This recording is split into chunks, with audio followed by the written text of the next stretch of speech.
प्यारे बच्चों नमस्ते। उम्मीद है कि आप लोग अच्छे और स्वस्थ होंगे। पढ़ाई जो है आप लोग अच्छा चल रहा होगा। तो हम लेकर आए हैं आज क्लास 10 के लिए गणित चैप्टर 9, जिसका नाम है त्रिकोणमिति के कुछ अनुप्रयोग। इसमें प्रश्नावली 9.1 में हम उदाहरण नंबर 4 को पढ़ेंगे। ठीक है, इसके पहले जो है हम उदाहरण नंबर 1, 2 और 3 बता चुके हैं। ठीक है, तो आज हम लोग इस वीडियो में उदाहरण नंबर 4 देखेंगे और सीखेंगे। बच्चों शुरू से लेकर अंत तक इस वीडियो को देखिएगा, आप लोगों को बहुत अच्छा है समझ में आएगा। ठीक है, तो देखते हैं क्वेश्चन नंबर 4। देखिए यहाँ पर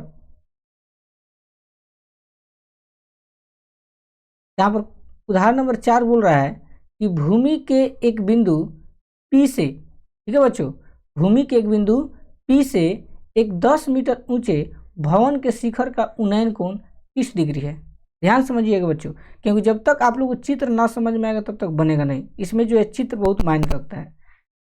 पहले हम चित्र को अच्छा से बनाना चाहते हैं आप लोग, और देखिए देखिए सबसे पहले यहाँ पर हम एक जो है भूमि लेते हैं। ठीक है, और बोल रहा है कि भूमि के कोई बिंदु, मान लीजिए कोई बिंदु है, यहाँ पर कोई बिंदु P लेते हैं। तो भूमि के कोई बिंदु P से एक जो है 10 मीटर, यहाँ से ऐसे मान लीजिए 10 मीटर 10 मीटर 10 मीटर जो है 10 मीटर ऊंचा एक बच्चों भवन है। ठीक है, इसके बाद देखिए, और इसका उन्नयन कोण कितने डिग्री है? 30 डिग्री। उन्नयन कोण का मतलब क्या होता है? जैसे भवन है तो इसके ऊपर वाला जो शिखर होता है, और यह जो है कोई बिंदु है, तो इसका उन्नयन कोण बच्चों कितना दिया हुआ है? 30 डिग्री। यहाँ पर लिख दीजिए 30 डिग्री। ठीक है, उन्नयन कोण यहाँ पर थोड़ा अच्छा से लिख देते हैं।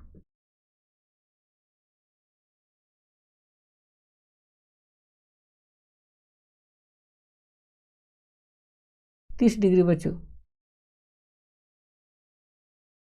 ठीक है, उन्नयन कोण कितने बच्चों? 30 डिग्री है। ठीक है, अब देखिए इसके आगे, भवन के शिखर पर एक ध्वज को लहराया गया है। अब देखिए बच्चों, ये जो भवन है ना, इसके ऊपर एक शिखर है। यह भवन के ऊपर शिखर होता है, ऊपर वाला एरिया जो होता है उसको शिखर बोलते हैं, और इसके शिखर पर जो है एक झंडा को लहराया गया है ऐसे। ठीक है, ऐसे है, और यहाँ पर जो है मान लीजिए ये कोई बच्चों झंडा है। ठीक है, और झंडा यहाँ पर क्या हो रहा है? फहर रहा है, लहर रहा है। ठीक है, अब कह रहा है कि और बिंदु P से ध्वज के शिखर का उन्नयन कोण 45 डिग्री है, और इसका उन्नयन कोण बच्चों कितने डिग्री है? 45 डिग्री है। इसका जो उन्नयन कोण है बच्चों, मान लीजिए यह जो कोण है, यह टोटल यह कोण कितना बच्चों? 45 डिग्री है। ठीक है, तो क्या करना है बच्चों? हमको ध्वज दंड की लंबाई और बिंदु P से भवन की दूरी ज्ञात कीजिए। यहाँ आप √3 बराबर 1.73 दूर ले सकते हैं। यानी हमको जो है यह जो है एरिया बच्चों, यह टोटल, यह हमको बताना है ध्वज दंड की लंबाई कितनी है। ठीक, और इसके बाद बिंदु P है ना, P से भवन की दूरी, भवन यहाँ पर है तो इसकी दूरी, यानी यह एरिया हमको यहाँ से लेकर यहाँ तक हमको निकालना है। ठीक है, तो मान लो ये बिंदु P पहले से दिया हुआ है, इसको मान लीजिए A है, या B मान लीजिए, और इसको हम लोग C मान लेते हैं। ठीक है, यानी हमको एक निकालना है AP। क्या निकालना है बच्चों? AP, और दूसरा निकालना है हमको BC, और जो जो वैल्यू हमको दिया उसको हम लोग लिख लेते हैं। ठीक है, देखते हैं। देखिए सबसे पहले हमको यहाँ पर दिया है तो लिखेंगे दिया है। ठीक है बच्चों, क्या दिया है बच्चों? भवन की ऊंचाई कितना दिया है बच्चों? 10 मीटर। यहाँ पर लिख दीजिए भवन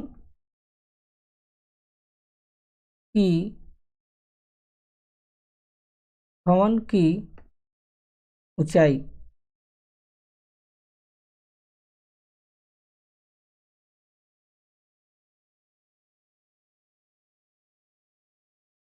बराबर, तो भवन की ऊंचाई को हम लोग क्या माने बच्चों? देखो ए बी माने हैं, यहाँ लिख दीजिए ए बी बराबर 10 मीटर।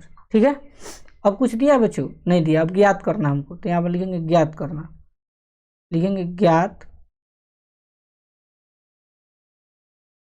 ज्ञात करना है।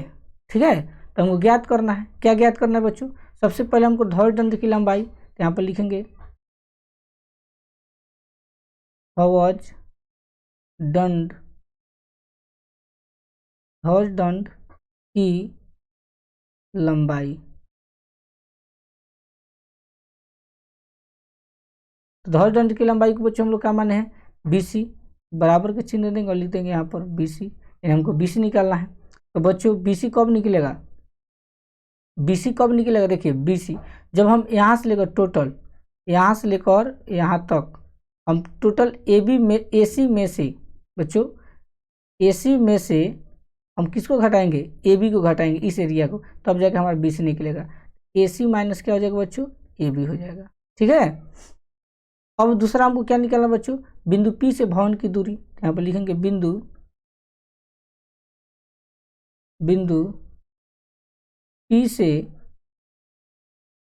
P से भवन की दूरी बराबर। तो देखिए बिंदु P से भवन की दूरी कौन है बच्चों?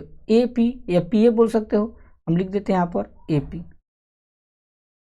ठीक है, अब यहाँ पर देखिए दो त्रिभुज बन रहा है। दोनों त्रिभुज को हम लोग बारी बारी सॉल्व करेंगे। सबसे पहले छोटा सा त्रिभुज आपको दिखाई दे रहा है ना, ABP, पहले इसको हल करते हैं। इसे जो है, इस सामने थीटा है तो सामने वाला P, नीचे वाला B, तो इसके सहायता से हमको मिल जाएगा। जब यह मिल जाएगा तो इसका सहायता हम लेकर ये बड़ा हम AC निकाल सकते हैं। अब AC में से AB घटाएंगे तो हमको BC मालूम चल जाएगा। तो बिंदु P से भवन की दूरी हो गया ना। अब सबसे पहले समकोण त्रिभुज लेते हैं, छोटा सा लिखेंगे समकोण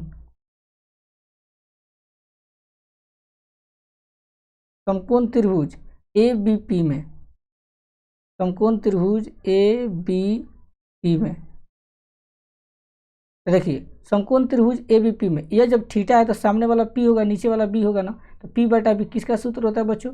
टेन थीटा का। तो लिख देंगे टेन थीटा, थीटा की जगह कितना है? P, तो टेन P बराबर P बटा B, तो P का मतलब AB, तो लिख देंगे बच्चों AB बटा B का मतलब क्या हो जाएगा बच्चों?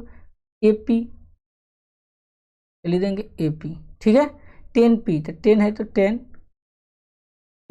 देखिए P, तो P का वैल्यू कितना दिया है? 30 डिग्री, लिखेंगे 30 डिग्री बराबर AB का वैल्यू देखिए कितना दिया हुआ बच्चों? 10 मीटर, लिख देंगे 10 मीटर बटा AP। देखिए AP का वैल्यू निकालना है ना, AP के AP रख दीजिए AP।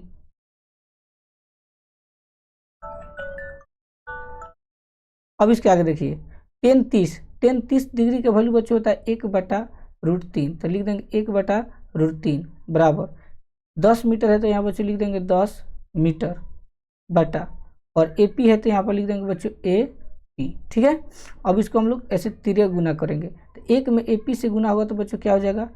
AP बराबर √3 में 10 से गुना होगा तो क्या होगा बच्चों? 10√3 मीटर। ठीक है, देखिए AP हमको निकालना था ना, बिंदु P से भवन की दूरी, तो AP का वैल्यू हो गया। अब यहाँ देखिए √3 है, तो यहाँ √3 की जगह बकार है 1.732 ले सकते हैं। तो यहाँ पर बराबर के चिन्ह, फिर 10 और गुने √3 की जगह पर आप वैल्यू पुट कर दीजिए 1.732, और मीटर है तो मीटर। अब इसका वैल्यू पुट करो तो देखिए 10 से 2 से गुना होगा तो 10 दूनी 20, 20 के कितना होगा बच्चों? 0, हारशील 2। 10 में 3 से गुना करेंगे तो 10 3 30, 30 में 2 जोड़ेंगे 32, 32 के कितना होगा बच्चों? 2, हारशील 3 बचा। 10 में 7 से गुना करेंगे 70, 70 में 3 जोड़ेंगे 73, 73 के 3, हारशील 7। 10 में 1 से गुना करेंगे 10, 10 और 7 कितना होता है बच्चों? 17, लिख देंगे 17। अब देखिए दशमलव यहाँ पर है बच्चों। ठीक है, 1 मिनट, दशमलव यहाँ पर है। दशमलव के बाद देखिए बच्चों कौ अंक है? 1 2 3, तो 3 को अंक छाट दीजिए, 1 2 3, तो यहाँ पर दशमलव लग जाएगा। ठीक है, 1 मिनट, यहाँ पर जो है दशमलव आपका लग जाएगा। यही जो है मीटर हमारा क्या हो जाएगा? आंसर हो जाएगा। तो बच्चों ये जो आया हमारा आंसर, यह ओनली आया है बिंदु P से भवन की दूरी। अब हमको ध्वज दंड की लंबाई निकालना है, ये ऊपर PC का वैल्यू। तो पुनः यहाँ पर लिखेंगे पुनः समकोण त्रिभुज, पुनः समकोण त्रिभुज, अब 12 त्रिभुज लेंगे ए सी पी में, ठीक है, ए सी पी में, ठीक है। तो देखिए थीटा है तो सामने वाला पी और नीचे वाला क्या होगा बच्चों, बी, पी बटा बी, इसका भी टेन का सूत्र होता है, पी बटा बी टेन का सूत्र होता है, टेन, थीटा की जगह पी है तो टेन पी बराबर पी, पी का मतलब हो जाएगा बच्चों ए सी, ये लिख देंगे ए सी बटा बी का मतलब हो जाएगा आपका ए पी, ये लिख देंगे ए पी, ठीक है। अब देखिए टेन पी है तो टेन पी, पी माने कितनी डिग्री, अब 45 डिग्री लेंगे, ये 45 डिग्री है, यहाँ पर लिखेंगे 45 डिग्री बराबर ए सी, ए सी के तो वैल्यू हमको दिया था ना, देखिए नहीं ए सी के वैल्यू हमको निकालना है।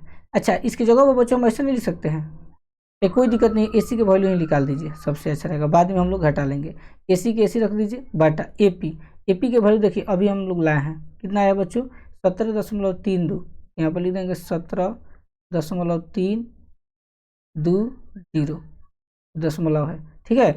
ये देखिए इसके आगे बराबर 1045 डिग्री का वैल्यू कितना होता है बच्चों, एक होता है तो एक बराबर, यहाँ पर ए सी है तो लिख देंगे ए सी बटा 17.320 है तो लिख देंगे 17.320, ठीक है। अब इसको हम लोग ऐसे तिरक गुना करेंगे तो यहाँ कोई संख्या नहीं है तो ए सी के क्या हो जाएगा बच्चों, ए सी बराबर 17.320 में एक से गुना होगा तो ही ना वैल्यू होगा, तो लिख देंगे 17.320, तो ये आपका ए सी के वैल्यू निकल गया, ठीक।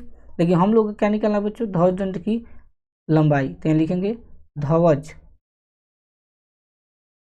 दंड की लंबाई,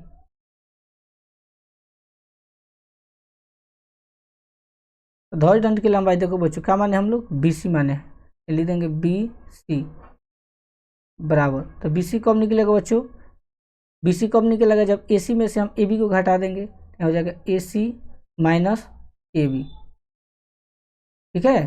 अब यहाँ बराबर की चिन्ह है ए सी, देखिए ए सी का वैल्यू कितना है 17.32, लिख देंगे 17.320 माइनस ए बी, देखिए ए बी के वैल्यू कितना है बच्चों 10 मीटर, लिख दीजिए 10 मीटर बराबर, अब देखिए 17 में से 10 घट जाएगा तो कितना बचेगा बच्चों 7, और दशमलव के बाद जो संख्या है उसको उतार दीजिए, 320 मीटर है तो मीटर आंसर। तो बच्चों यह जो था ये आपका ध्वज दंड की आपका लंबाई निकल गया। यहाँ पर दो आंसर आपसे पूछ रहा था बच्चों, दोनों आंसर हम जो है आप लोगों को बता दिए, देखिए कैसे।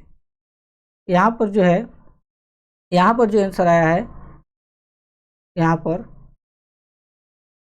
17.320, यह जो आपका है यह बिंदु P से भवन की दूरी निकला है, और जो ध्वज दंड की लंबाई बोल रहा था यही आपका है, ठीक है।